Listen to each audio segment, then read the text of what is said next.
Thanks, Susie. Good evening, all, and thank you for joining us on the call today. We are pleased to have closed out a strong 2022 with full-year global CF product revenue up 18% versus 2021.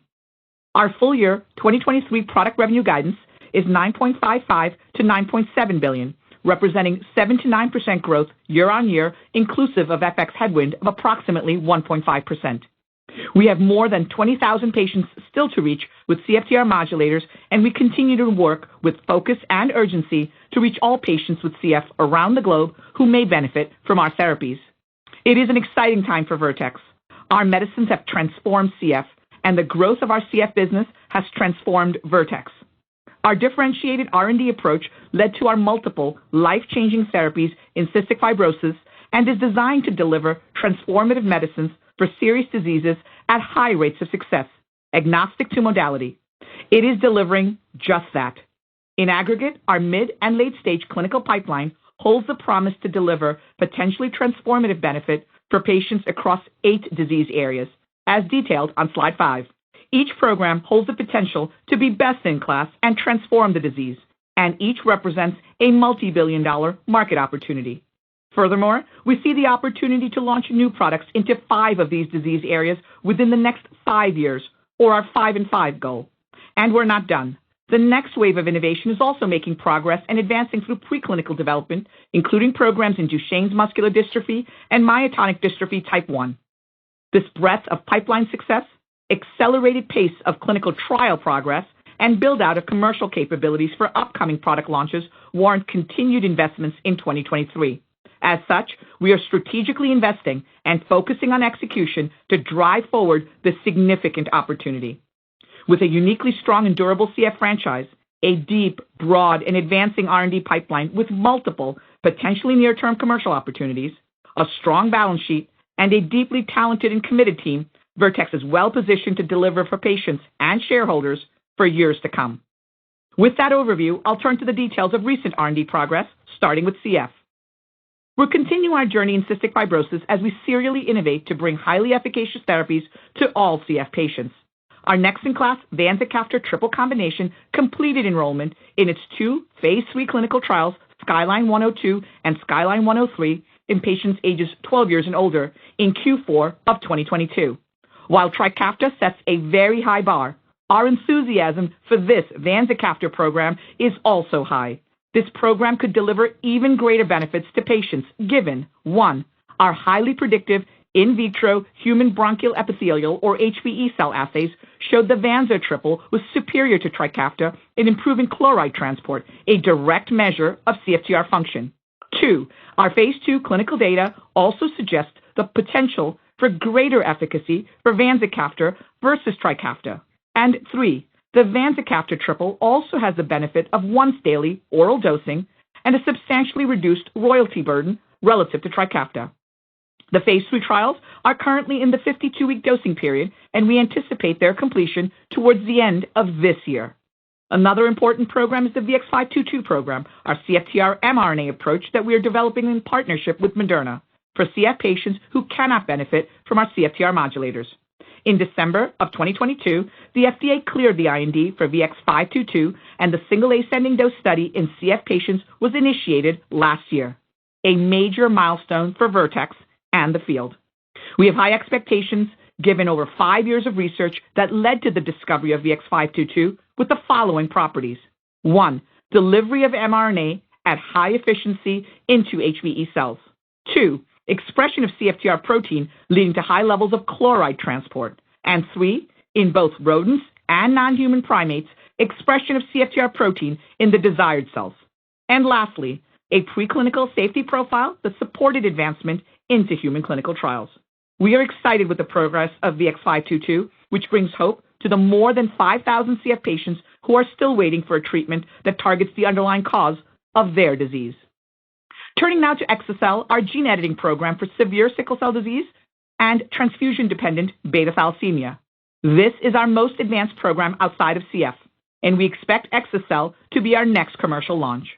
In late Q4, we completed our regulatory submissions for Exa-cel for both sickle cell disease and beta thalassemia in the EU and UK. Both the EMA and the MHRA have recently validated the MAA submissions, and in the U.S., we remain on track to complete our rolling BLA submission by the end of this quarter. The remarkable clinical benefits are evident in the data we've shared to date. Exa-cel holds the promise to be the first CRISPR-based gene editing treatment to be approved and represents a near-term and significant market opportunity, which Stuart will detail. Turning next to VX-548 and our pain program. VX-548 is our novel, selective NaV1.8 inhibitor that holds the promise of highly effective pain relief without the side effects or addictive potential of opioids. If approved, VX-548 would represent the first new class of pain medicine in decades, with the potential to address the staggeringly high unmet need in acute pain. VX-548 acts on the peripheral nerves to block the pain signal and thus may be able to provide effective pain relief without the abuse potential, which is a central nervous system phenomenon.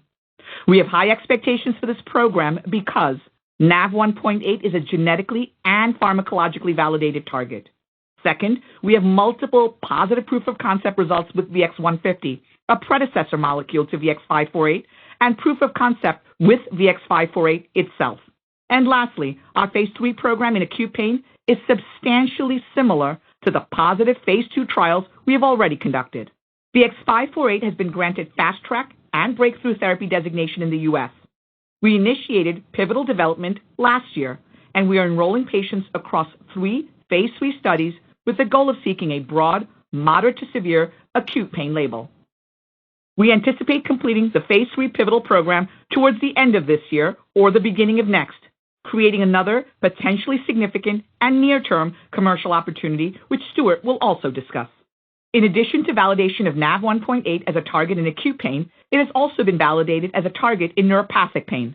I'm pleased to share that in late Q4, we initiated a 12-week phase 2 dose-ranging proof of concept study for VX-548 in peripheral neuropathic pain. We look forward to updating you as this phase 2 program progresses and to sharing more on the market opportunity on future calls. Transitioning now to inaxaplin or VX-147, the first potential medicine to target the underlying cause of APOL1-mediated kidney disease or AMKD. Post the positive phase 2 proof of concept study, inaxaplin is now being studied in a single adaptive phase 2/3 pivotal trial.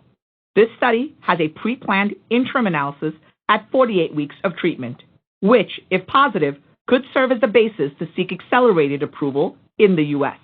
Our goal is to complete the phase 2 dose-ranging portion of the phase 2/3 pivotal study this year, select a dose, and then continue on to the phase 3 portion. We are also working to increase awareness, screening, and diagnosis through multiple initiatives, given the high unmet need and the approximately 100,000 patients in the U.S. and Europe alone.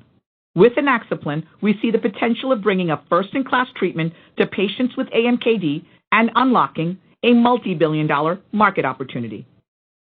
Moving to type 1 diabetes, where our goal is to deliver a transformative, if not curative therapy for the more than 2.5 million patients with type 1 diabetes in North America and Europe. We are advancing multiple programs. First, VX-880s are stem cell-derived, fully differentiated, insulin-producing islet cells, which use standard immunosuppressives to protect the cells from the immune system. These cells are also foundational for the other 2 T1D programs. For VX-880, we achieved proof of concept last year with the first 2 patients treated in Part A of the VX-880 study. We have now fully enrolled Part B, where patients will receive the target dose on a staggered basis. The next phase is Part C, expected to initiate later this year, in which patients will be treated concurrently with the target dose. We look forward to sharing VX-880 data from more patients and with longer duration of follow-up at medical congresses this year.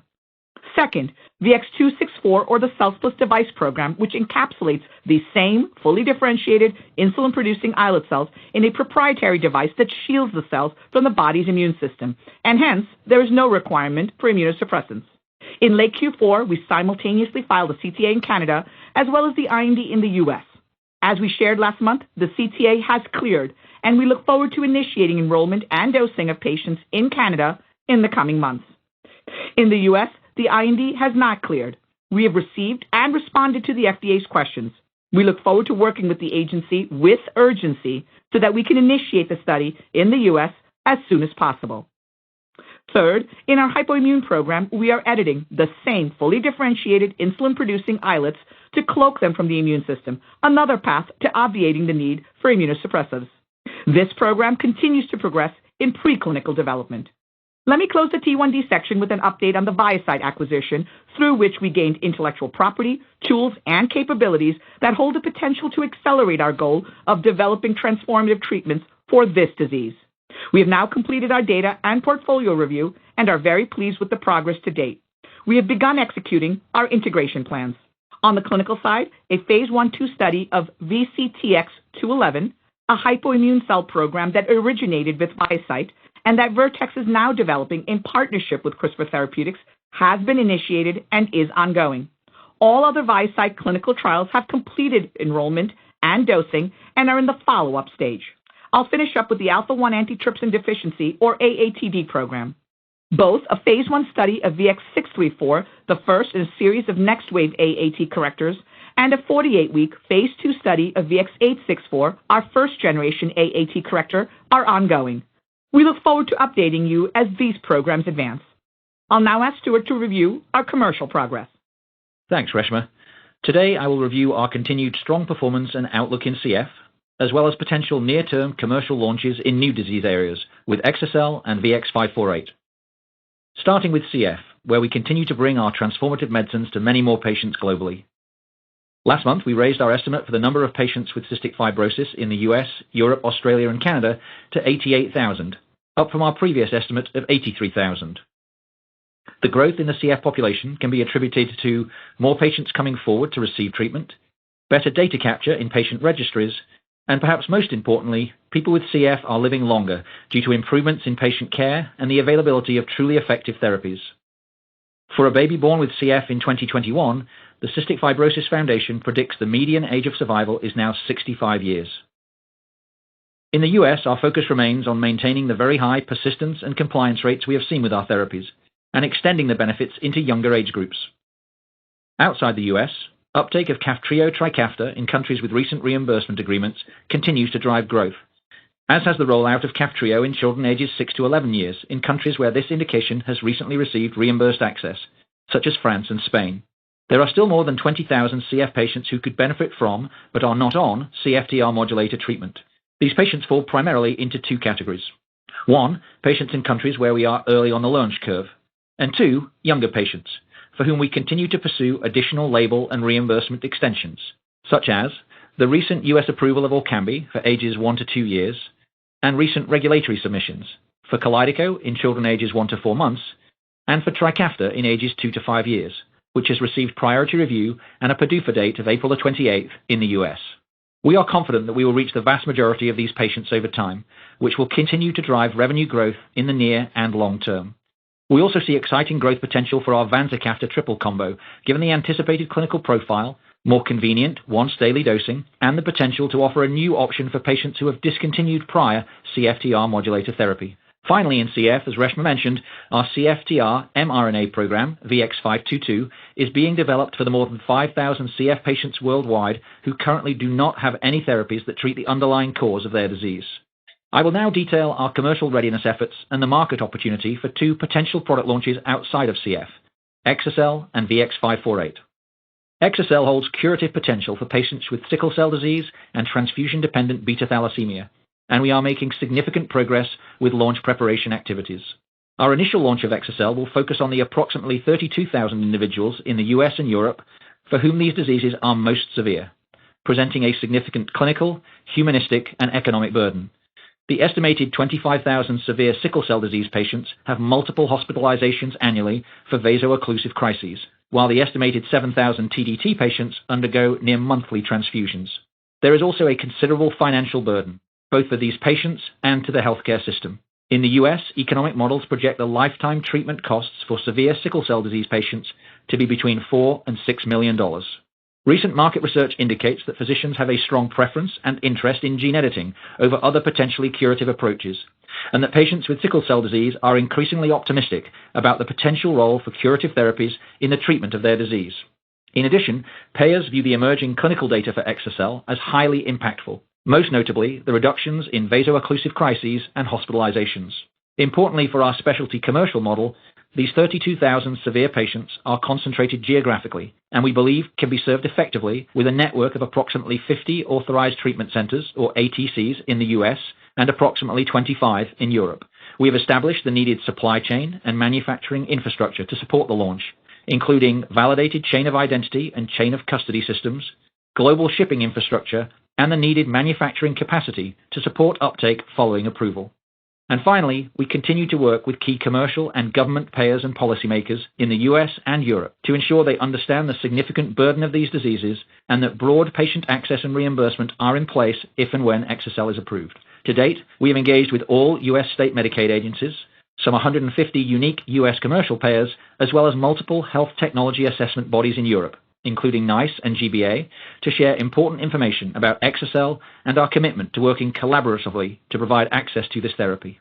Shifting now to VX548, which we believe has the potential to play an important role across the pain spectrum, including acute pain and chronic pain conditions. I'll focus my comments on acute pain, which is a near-term commercial opportunity.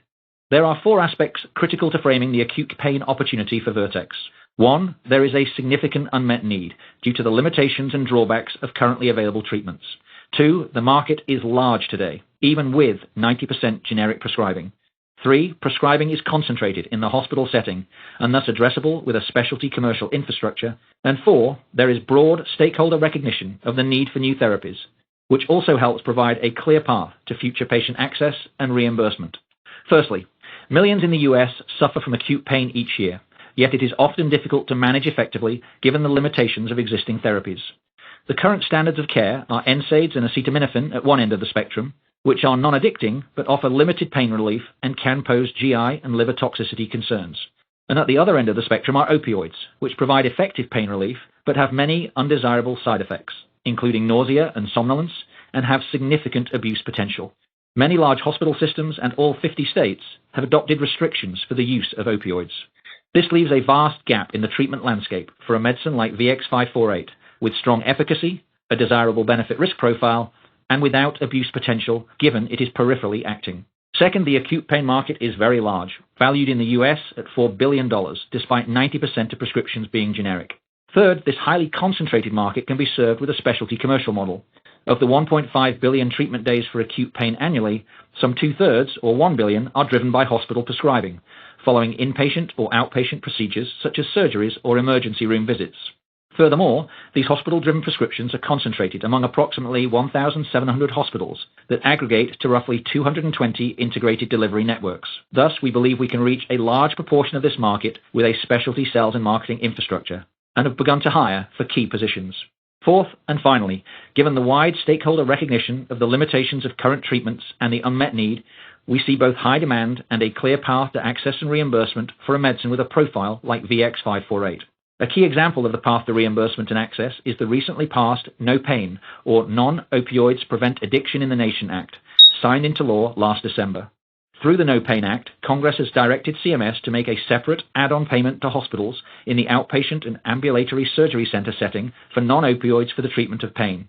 We believe this new law is an important sign of the growing movement to remove barriers for hospitals, providers, and patients to utilize non-opioid treatment options. In closing, we are excited about the opportunity to extend the benefits of our CF medicines to more patients around the globe and the near-term potential to commercialize transformative treatments for patients with sickle cell disease, beta thalassemia, and acute pain. I will now turn the call to Charlie to review the financials. Thanks, Stuart. Vertex's fourth quarter and full year 2022 results represent another year of strong execution and exceptional financial performance. Fourth quarter 2022 revenue increased 11% year-over-year to $2.3 billion. Growth was led by a 24% year-over-year increase outside the U.S. on continued strong uptake of Trikafta Kaftrio in markets with recently achieved reimbursement, as well as label extensions into younger age groups. U.S. CF revenue grew 5% year-over-year with ongoing consistent performance. Full year 2022 revenue of $8.93 billion represents 18% growth versus 2021, marking Vertex's 8th consecutive year of at least double-digit revenue growth. Full year 2022 international revenue of $3.23 billion increased 41%, and full year U.S. revenue of $5.7 billion increased 8% compared to 2021. For the full year 2022, we estimate the changes in foreign exchange negatively impacted our global revenue growth rate by approximately 1.5 percentage points, inclusive of our foreign exchange risk management program. Fourth quarter 2022 combined non-GAAP R&D, acquired IP R&D, and SG&A expenses were $872 million, an increase of 5% compared to the fourth quarter of 2021. Full year 2022 combined non-GAAP R&D, acquired IP R&D, and SG&A expenses were $3.07 billion, a decrease of 11% versus the prior year. Recall that 2021 results were impacted by $1.1 billion of acquired IP R&D charges, including the one-time $900 million payment to CRISPR, compared to $116 million of such charges in 2022. Acquired IP R&D aside, throughout 2022, we continued to invest in research and our advancing pipeline, which includes mid and late-stage clinical assets across 8 different disease areas. The year-over-year increase in spending reflects stepped-up investments in programs where we made notable clinical progress, particularly in pain, the new Vanza triple, as well as type 1 diabetes. We also continued to invest in the pre-commercial build-out activities for exa-cel and preparation for other potential near-term launches. Given these programs' potentially transformative benefit to patients and multi-billion-dollar market opportunities, we will continue to invest accordingly.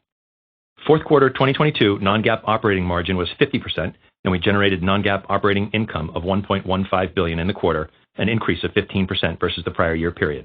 Full year 2022 non-GAAP operating margin was 54%, and full year non-GAAP operating income was $4.79 billion, up 48% versus 2021. We ended the quarter with $10.8 billion in cash and investments as our cash flow generation and balance sheet remained very strong. On the business development front in Q4, we announced a global collaboration with Entrada Therapeutics focused on therapeutics for DM1. The HSR period expired last night, and the transaction is expected to close within days. As a result, our Q1 2023 results are anticipated to include an approximate $224 million upfront payment recorded in our income statement and an approximate $26 million equity investment recorded on the balance sheet. Now switching to guidance. We are establishing 2023 product revenue guidance of $9.55 billion-$9.7 billion, representing 7%-9% year-over-year growth at current exchange rates. Note that this guidance includes an expected approximate 1.5 percentage point headwind to our revenue growth, inclusive of our foreign exchange risk management program. Also note that 2023 product revenue guidance reflects revenue from cystic fibrosis products only. Exa-cel is not included in guidance as potential approval and launch dates in the EU, UK, and US are still to be determined. For our CF franchise in 2023, we see continued strong performance of Trikafta/Kaftrio in all major markets, further uptake in markets with recent reimbursement agreements, and expansion into younger patient populations. Of note, with 4 years of Trikafta experience, the majority of international reimbursement agreements secured, and recent revisions in epidemiology, we have strong visibility to our 2023 revenue guidance range and another year of attractive growth for our CF product portfolio. We are also providing 2023 guidance for combined non-GAAP R&D, acquired IP R&D, and SG&A expenses in a range of $3.9 billion-$4 billion, which includes approximately $300 million of upfronts and milestones from known collaborations, including the expected upfront payment in Q1 2023 for Entrada. This targeted investment increase is consistent with the significant continued progress of our multiple mid and late-stage clinical development programs and the expansion of our commercial and manufacturing capabilities in anticipation of the multi-billion-dollar market opportunities represented by our programs with near-term launch potential. Our guidance for projected full year 2023 non-GAAP effective tax rate is a range of 21%-22%. Lastly, we announced today a new $3 billion multi-year share repurchase authorization. In closing, Vertex performed exceptionally well in 2022. We grew revenue double digits for the 8th consecutive year, maintained our strong balance sheet, invested internally and externally, and accelerated programs across our diverse pipeline. In 2023, we look forward to further important milestones, as highlighted on this slide, to mark our continued progress in multiple disease areas. We look forward to updating you on future calls, and I'll ask Susie to begin the Q&A period. We will now begin the question